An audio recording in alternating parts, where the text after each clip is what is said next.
కిషోర్ గారు ఒక మాట చెప్పండి, ఎల్ఎన్టీని గవర్నమెంట్ టేక్ ఓవర్ చేయటం మెట్రోని మీరు సమర్థిస్తున్నారా? ఎట్లా కేంద్ర ప్రభుత్వం కూడా సహకరిస్తుందా? రెండు ఫీజు రీయింబర్స్మెంట్ మీద కూడా మీ అభిప్రాయం సంక్షిప్తంగా చెప్పండి, టైం తక్కువ.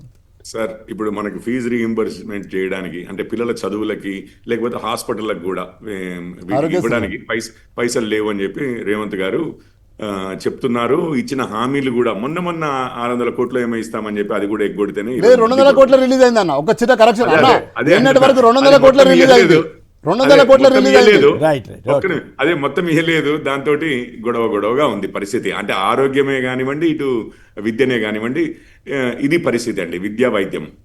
ఇప్పుడు ఈ సందర్భంలో 15,000 కోట్లు ఎల్ఎన్టీ అప్పులు మనం తీసుకుని రైట్, ఇప్పుడు 2,000 కోట్లు వాళ్ళ ఈక్విటీ కిందకి అంటే వాళ్ళ షేర్లకి వాల్యూ ఇచ్చి, ఇప్పుడు దీన్ని 2 విధాలు ఉన్నాయండి. మన ఆర్టీసీ అంతకుముందు నష్టాల్లో నడిచేది.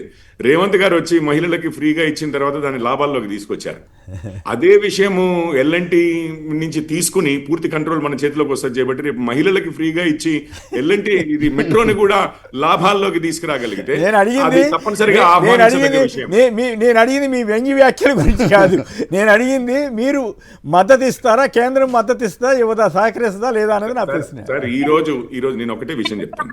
ఈ రోజు అది ఈ ఒక్క విషయంలోనే కాదు, అసలు మెట్రోలో ఎల్ఎన్టీ ఎందుకు రావాల్సి వచ్చిందండి? ఇప్పుడు ప్రభుత్వాల దగ్గర విద్యకి వైద్యానికి పైసలు లేవు, పెండింగ్ లో ఉన్నాయి. పబ్లిక్ ఇట్లాంటివి ఇన్ఫ్రాస్ట్రక్చరల్ ప్రాజెక్ట్స్ లో ప్రైవేట్ పార్ట్నర్షిప్ తో చేయగలిగితే, వాళ్ళు డబ్బు తీసుకొచ్చి పెట్టగలిగితే మనకు లాభదాయకంగా ఉంటుందని. ఇప్పుడు అదే 15,000 కోట్లు ఈ 17,000 కోట్లు తీసుకుంటే ఇటు విద్యకి వైద్యానికి హెల్ప్ అయ్యేది. రౌళి గారు చెప్పండి, ఏంటి 2,000 కోట్లు ఒక ప్రైవేట్ రౌళి గారు మీకు అసలు డబ్బులు ఎక్కడ ఉన్నాయి? మెట్రోలో కూడా మహిళలకు ఇస్తారా ఇదని అడుగుతున్నారు ఆయన. ఇక్కడ లాభాల బాటలో ఉంటేనే కదా చంద్రబాబు నాయుడు ఫ్రీ ఎందుకు ఇస్తున్నాడు అడగమని చెప్పండి.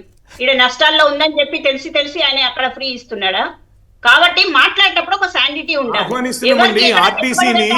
ఆర్టీసీని లాభాల్లోకి తీసుకొచ్చారు కదా, మేము కొంచెం ఆశపడుతున్నాము మెట్రోని కూడా లాభాల్లోకి తీసుకొస్తారేమో మహిళలకు ఫ్రీగా ఇచ్చి అని చెప్పి.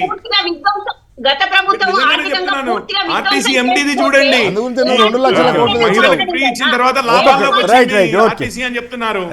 రైట్ ఓకే శ్రీనివాస్ యాదవ్ గారు ఆశిస్తున్నామండి, కిషోర్ గారు మోడీ గారితో చెప్పిపించండి, మోడీ గారితో చెప్పిస్తారా? చిన్న రిక్వెస్ట్ సార్, సాక్షి ద్వారా చెప్తున్నాము 600 కోట్లు ఇస్తా అన్నాడు, 200 కోట్లు ఇచ్చింది సార్. 600 కోట్ల ఏమన్నా